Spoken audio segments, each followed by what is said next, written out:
O uso da cannabis na medicina veterinária foi autorizado pela Anvisa. A decisão histórica acontece após uma intensa articulação do Conselho Federal de Medicina Veterinária. É resultado, inclusive, da dedicação de um grupo de trabalho que se debruçou sobre o tema e fez uma série de reuniões com a Agência Nacional de Vigilância Sanitária. As substâncias canabinoides podem ser aplicadas no tratamento de diversas doenças. Há diversos aspectos positivos e a gente vai entender este cenário a partir de agora. Quem conversa com a gente é a médica veterinária Caroline Campagnoli, que faz parte do grupo de trabalho que trabalhou as propostas de regulação para o uso da canabinoide na medicina veterinária, esse grupo que pertence ao CFMV. Tudo bem? Seja bem-vinda. Muito obrigada, é um prazer enorme estar aqui. Carol, por que aprovar e liberar o uso da cannabis na medicina veterinária é positivo? É uma vitória, histórica, como você bem disse, porque o animal ele possui um sistema endocannabinoide, substâncias canabinoides endógenas que estão ali dentro do organismo daquele animal, isso que significa endógeno, e essas substâncias canabinoides fazem a manutenção da saúde básica, da fisiologia básica do animal. Desde o momento que ele acorda até o momento que ele está dormindo, as substâncias canabinoides estão agindo. E em diversas patologias, essas substâncias entram em deficiência. Perante essa deficiência, a gente acaba resultando em diversas patologias, porque esse sistema está presente em todos os tecidos do organismo animal. A partir desse ponto, eu preciso suplementar com o canabinoide, por exemplo, vindo da planta, que não é só a planta da Cannabis sativa L que tem esses canabinoides, mas principalmente que vai ter em maior abundância. Você falou em patologias, então vamos lá para essa parte prática, certo? Em quais doenças essa terapêutica pode ser aplicada?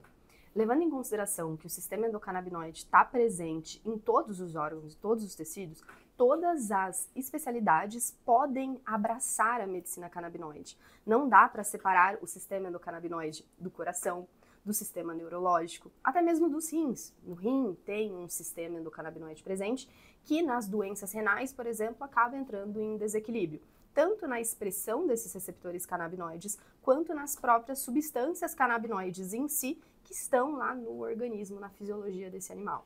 A gente está falando de estudos nacionais e internacionais, não é? Para que chegasse a esse resultado, essa liberação por parte da Anvisa. Você pode relatar para a gente alguns casos de sucesso aqui no Brasil ou talvez no exterior também? Os quadros oncológicos são, de longe, o maior potencial, principalmente em trazer qualidade de vida. As pessoas têm um pouco dessa concepção que a cannabis é milagrosa e pode resolver tudo, mas a principal palavra, a principal busca que nós fazemos quando estamos falando da terapia canabinoide é qualidade de vida. Trazer qualidade de vida para um animal para amenizar aquilo que ele possa estar passando, sentindo, e em alguns casos a gente regula tão bem esse sistema que a gente realmente consegue ter perspectivas positivas, A gente tem casos aqui no território nacional de muito destaque para osteosarcoma, que são aquele câncer ósseo, por exemplo, que é algo que descabela ali realmente o médico veterinário ao fazer esse tratamento. Quando estamos falando das doenças neurológicas, por exemplo, a gente também tem um potencial gigantesco. Os animais que têm epilepsia refratária, os medicamentos que temos, usualmente, e também temos que salientar que a cannabis não é uma terapêutica que ela tem que ser feita sozinha. Ela pode ser combinada com todas as outras terapêuticas que o animal está fazendo. Uma das grandes dúvidas dos tutores é justamente isso. Se a partir do momento que ele está buscando aquela terapêutica, ele vai ter que abrir mão das outras terapias que estão sendo realizadas por esse paciente para fazer a terapia canabinoide. E ela é uma terapia adjuvante. Daqui a pouco a gente vai falar mais especificamente sobre o trabalho dos médicos veterinários nessa relação também com os responsáveis pelos pacientes, certo? Queria que você relatasse para a gente um pouco como foi o trabalho deste GT, do CFMV, que fez toda essa articulação junto à Anvisa. Foi um trabalho desafiador, mas que traz um resultado bastante positivo, né? Muito, muito positivo. Não foi um trabalho fácil, Foram 2 anos de dedicação intensa, de muitas reuniões, muitas horas de trabalho. Ao total, são mais de 30 atas de reunião realizadas. Então, foi um trabalho muito intenso, com ofícios, com a Anvisa, com reuniões, mesa redonda com mapa, eventos também, que o CFMV permitiu que membros do grupo de trabalho estivessem presentes ali também para defender esse uso terapêutico das substâncias canabinoides. Então, com certeza na planta, a sinergia de todos os compostos é chamada de efeito comitiva. E a gente fala que foi um efeito comitiva de todos os profissionais unidos em prol dessa causa. E quais são as principais mudanças que a Anvisa fez nessa normativa que libera agora o uso da cannabis na medicina veterinária? A principal mudança é que até então o médico veterinário ele estava em atipicidade de conduta a partir do momento que ele prescrevia esses canabinoides, né, estando sujeito à lei de drogas. Então, lá dentre os verbos presentes na lei de drogas, que caracteriza tráfico de drogas, existe o verbo prescrever. E era aí essa grande sensibilidade do médico veterinário. Hoje nós conseguimos tirar esses profissionais do risco jurídico, dessa sensibilidade, mas temos muito que avançar ainda até termos os produtos que nós podemos efetivamente prescrever. Então a gente está falando de segurança jurídica para o profissional, é isso? Exatamente. A gente abriu uma caixa de perguntas em nossas redes sociais e uma dúvida que chegou de várias vezes é em relação à questão da prescrição. Como é que vai funcionar essa questão? Agora nós temos que aguardar todos os passos que o MAPA vai ter que dar para regular tanto a possibilidade da importação de produtos de uso veterinário e até mesmo os registros de produtos aqui no Brasil. A partir desse momento, o MAPA ele vai ditar ali a forma que tem que ser essa prescrição. Na minuta de RDC que foi aprovada pela Anvisa, consta a normativa 5.053, que quando nós vamos buscar essa normativa, regula como tem que ser essa prescrição dos produtos do MAPA. Então, acreditamos que vai ter que seguir o mesmo caminho de CPAgro e tudo mais para substâncias de uso controlado, porque são substâncias de uso controlado. Por falar nisso, você falou aí sobre a questão de importar esses medicamentos, essas substâncias. Qual é o cenário disso hoje aqui no país? A gente só tem realmente por importação? Já existe produção nacional? Na verdade, a importação é totalmente vedada para o médico veterinário. Até mesmo depois dessa RDC, dessa aprovação, ainda está inviável essa possibilidade da importação. Os produtos de cannabis que nós temos importados hoje no Brasil, eles são regulados pela 660. E a 660 não traz essa possibilidade ainda para o médico veterinário. Portanto, o que a gente acredita no momento é que o MAPA, que tem também esse canal de importação de substâncias para uso veterinário, faça um caminho, seja excepcional, como o que tem na Anvisa ou não, mas que ele faça esse caminho da importação. Portanto, hoje, muitos veterinários até mesmo são abordados dentro do seu consultório por empresas que fazem essa importação, falando que é permitido, mas não é permitido. Ainda é um risco jurídico para o médico veterinário nesse ponto. Sobre a questão da produção nacional desse insumo, a gente tem um trabalho muito importante vindo das associações de cannabis medicinal. As associações, né, são ONGs que cultivam em sede associativa e buscam orientação judicial, entram com um pedido judicial mostrando toda a eficácia terapêutica nesses pacientes, a perspectiva desse tratamento nesses pacientes que são anexados ao processo, e aí, em caráter excepcional, os juízes acabam, obviamente, analisando toda a documentação robusta, né, se for tudo coerente, acaba concedendo liminares. Hoje nós temos muitas associações com liminares judiciais, mas para uso humano. Existe apenas um processo associativo para fins veterinários, que ainda não teve uma resolução judicial, mas que a gente espera em breve essa perspectiva como uma possibilidade terapêutica para os médicos veterinários poderem encaminhar a sua prescrição para a associação e a associação fornecer esse tratamento, que hoje já é feito, né, conforme orientação judicial. Pelo que você desenha, Carol, então a gente tem um longo caminho aí pela frente ainda a ser seguido, né? Você está desenhando um mapa, esse roteiro. Sim. Passamos agora pela Anvisa, tem o Ministério da Agricultura e Pecuária, um mapa também para abrir essa... Abrir não, na verdade já existe esse canal de diálogo, né? Como é que está o encaminhamento dessas conversas? Nós teremos que estreitar ainda mais o nosso contato com o mapa para que a gente possa fazer uma normativa que não seja inexequível, como existem em outros conselhos hoje. Regulações de substâncias canabinoides que dão ali a possibilidade de produtos que não tem no mercado para prescrição. Então, vai ser agora em 2025 um trabalho muito importante que o Conselho Federal de Medicina Veterinária vai precisar continuar fazendo para desenhar justamente todo esse caminho de uma forma que realmente atenda os médicos veterinários. Um ponto importante que eu quero destacar antes de chamar você para a gente ir para dentro do consultório. A aplicação da cannabis é para todos os animais, não é só para animal de estimação, não, né? Não, exatamente. Então, grande porte, cavalos, bovinos, enfim, todos os animais podem receber essa terapêutica. Sim. Quando a gente fala, por exemplo, de animais de produção, a gente tem toda uma redução de estresse que afeta até mesmo aquele produto que o ser humano vai estar consumindo. Então, na cadeia produtiva em si, tem grandes possibilidades quando a gente pensa pelos pets, quando nós pensamos em animais de trabalho, animais de esporte, por exemplo, ou até mesmo animais que hoje estão dentro de zoológicos, estão dentro de lugares confinados que trazem muito estresse para esses animais. Então, a perspectiva para a veterinária é até muito maior do que se existe na medicina humana. Agora sim, vamos para dentro do consultório. Cheguei lá na clínica com meu cachorro, meu gato, enfim, e você entendeu, como médica veterinária, que o tratamento adequado é o uso da cannabis. Mas eu sou mais conservador, digamos assim.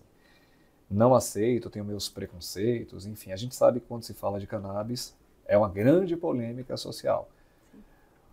Qual é o desafio do médico veterinário e como convencer o responsável pelo paciente de que aquele tratamento é o mais adequado? Levando luz ao conhecimento é o ponto mais importante, né?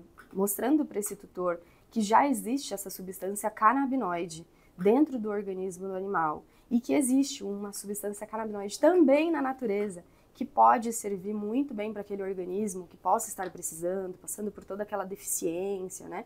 Que nós comentamos aqui agora há pouco. Não tem como a pessoa continuar no preconceito, porque principalmente quando a gente fala de quem está sentindo dor, por quem está passando ali por aquele medo da perda do seu animal, nessa posição os tutores eles fazem tudo o que for necessário para prolongar com qualidade de vida a permanência desse animal ao lado desse tutor. Então, a necessidade, ela acaba fazendo com que caia todas as barreiras desse preconceito, que quando a gente estuda essas raízes proibitivas... A gente está falando de doenças neurológicas, ortopédicas, cardiológicas, enfim. Quais são as precauções que o médico veterinário precisa ter para aplicar essas substâncias? Ele precisa ter muito entendimento acerca da endocannabinologia. Então, entender que assim como a planta tem o THC, tem o CBD, que são esses principais compostos terapêuticos, mas não os únicos compostos terapêuticos, o animal também tem essas substâncias de uma forma similar no organismo desempenhando essas atividades, né?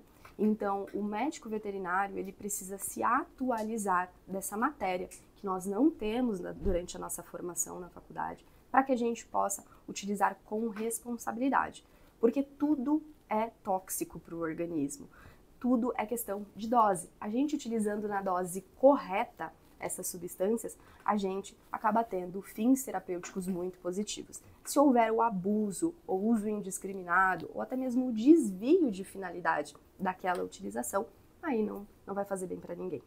Ainda dentro do consultório, de repente o responsável pelo paciente vai dizer para você, olha, não quero não, porque eu tenho medo dos efeitos colaterais. Será que meu cachorro vai ficar chapado? Como é que se trabalha essa questão? É uma questão que todo mundo acaba ficando realmente preocupado e perguntando pra gente, né? E por isso até mesmo que o veterinário tem que estar capacitado, porque ele tem que saber responder tudo isso. Existe a possibilidade, se a gente entrar com uma dose excessiva para o animal, dele ter aquela resposta do efeito de chapado, que nada mais é que um efeito de intoxicação, é um efeito de sonolência. Em cães, por exemplo, pode dar ataxia, incoordenação, dentre outras coisas. Quando a gente utiliza a terapêutica da forma correta, que nós fazemos o cálculo de miligrama por quilo do THC para aquele organismo, levamos também em consideração todas as individualidades do sistema endocannabinoide, ou seja, se o animal ele é mais idoso, por exemplo, a gente pressupõe que ele tem uma maior deficiência desse sistema. Logo, um animal mais jovem vai precisar de uma dose menor do que um paciente idoso. Os canabinoides, eles têm uma ampla ligação com proteínas, com lipídios. Se o animal está passando por uma anorexia ou é um animal obeso, vai ser dosagem diferente para esse animal. Se ele está passando, por exemplo, por uma diminuição das proteínas sanguíneas, ele vai ter outro tipo de absorção, vai afetar a biotransformação daqueles compostos, vai afetar a excreção também desses compostos. Então, é tudo questão de entendimento e capacitação do médico veterinário em saber dominar a terapêutica para minimizar qualquer problema.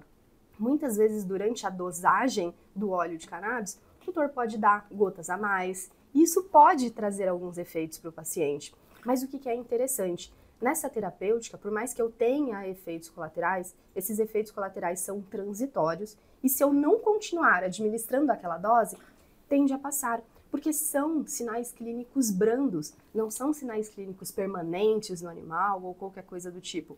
São sinais totalmente reversíveis. Então, precisa ter muito conhecimento da endocannabinologia para aplicar na dosagem correta, da forma correta e o composto que o organismo precisa. Porque, como eu falei, né, são diversos compostos, não é só o THC, não é só o CBD.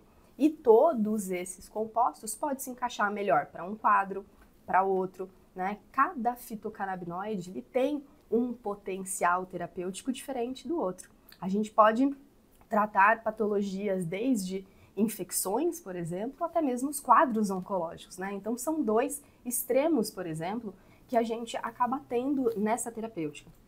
Quando você fala em capacitação, conhecimento, acho que também entra numa outra questão, que é não permitir que essa substância seja utilizada de uma forma indiscriminada, que não seja banalizado também, né?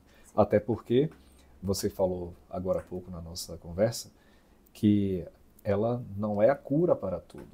Há uma associação com outras terapias, com outros tipos de tratamento também, até mesmo para o responsável e para o profissional entender de que, embora tenha os seus efeitos valiosos, não pode ser feito de qualquer forma. Exato. Existem novas áreas de pesquisa e desenvolvimento de tratamentos com cannabis em animais de produção? Sim, existe. Inclusive, né, nós temos uma aluna que teve o seu mestrado aprovado em utilização de galinhas poedeiras, por exemplo, né? Então, quando a gente fala dos animais de produção em si, desde as galinhas, desde os gados de corte, gado de leite, por exemplo, desde suínos, por exemplo, na suinocultura, né? A gente tem uma vasta aplicabilidade, principalmente se levar em consideração todo o estresse que esses animais passam durante essa cadeia produtiva até o produto estar na mesa, né, do ser humano. Estude CFMV com essa excelente notícia sobre a autorização do uso de cannabis na medicina veterinária por parte da Anvisa.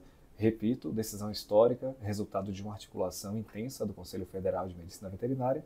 E a nossa conversa hoje aqui foi com a médica veterinária Caroline Campagnoni, que faz parte do grupo de trabalho, que trabalhou na proposta de regulação do uso de canabinoides na medicina veterinária. Quero te agradecer. Parabéns a você também, estendendo ao grupo de trabalho todo, por essa conquista para toda uma classe. Muito obrigado. Muito obrigada. Tenho muito a agradecer, né, a todos os membros do grupo de trabalho, tanto da gestão atual, da gestão passada, que com certeza fizeram grande diferença para resultar onde nós estamos hoje. E um agradecimento também a todos os profissionais que durante todos esses anos continuaram estudando, se esforçando, desenvolvendo também essa terapêutica para que hoje ela se tornasse possível na nossa rotina. E a você também, muito obrigado por acompanhar. Pode ver e rever essa e outras entrevistas do Estúdio CFMV. Continue acompanhando também tudo o que acontece no Conselho Federal de Medicina Veterinária em nossas redes sociais. Até o próximo Estúdio CFMV.